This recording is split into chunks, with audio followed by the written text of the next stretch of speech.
Warduke, thank you so much for taking a few minutes to talk with me here today. As a lifelong fan of yours, this has truly been an honor. But before I let you go, I wanted to show you something I've been working on here. Hang on. Yeah.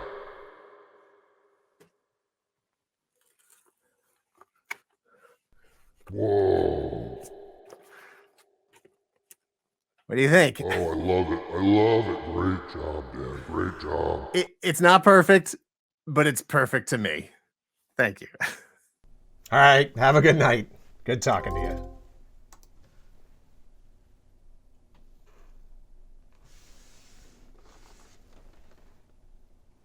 It's time. It's time to go back.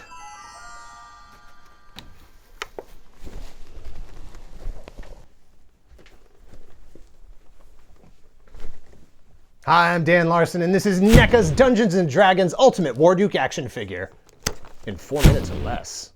NECA's Ultimate Warduke is a 7.5-inch figure to the top of his head, 8 1/4 to the top of his bat wings. He's part of the first wave of Ultimate D&D figures released by NECA, and I don't think I'm overstating this, the best Warduke action figure ever made. Not hard to accomplish when there are only 3 official Warduke action figures in existence, the first released by LJN in 1983, the second a slightly modified Battlematic version in 1984 that looked the same but featured a lever on his back that triggered sword swing in action, and nearly 40 years later, this one. Look, I don't really know that much about who Warduke really is, and I do not care. I'm not attracted to him because he has good ideas about work-life balance or managing your income for retirement. It's purely his fashion sense. The blue Batwing helmet, the scale mail sleeve and single pant leg, the giant horned skull shield with matching Greyhawk Wrestling Federation Championship belt, shoulder spikes, calf horns, and 2 pounds of fur to keep Little Duke warm. Warduke's armor tells the story of his turn to evil, consumed by dark spirits, transforming him into something inhuman. The kind of guy who'll take a second smoke break without telling the afternoon manager that he took one right before lunch. That isn't a helmet anymore, that's his head. Like Rorschach's mask, that's his face. You can't take Warduke out of the costume any more than you could Darth Vader. It's the suit, the name, the gear, everything working together in concert, materializing as the thing called Warduke.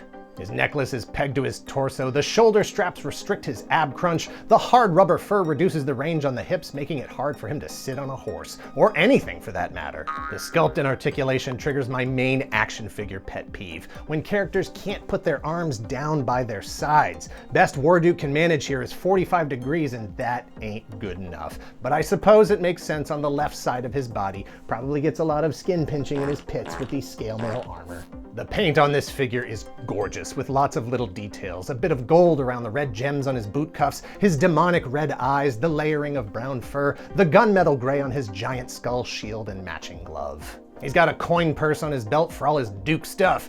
Duke dice, Duke snacks, Duke ID. Fun fact, the guy who sculpted this figure also sculpted NECA's Alf, due out later this year. Personally, I've never thought of Warduke as a guy with a flaming sword because the original toy didn't have a flame effect. Even on his original LJN card art and most of his appearances, it's not flaming. His horse Nightmare is on fire, but not his sword. But this figure comes with a flame effect if you want to use it. Be careful because it is a tight fit, as are his hands. So tight it feels like you're going to break the weapons just getting him to hold them.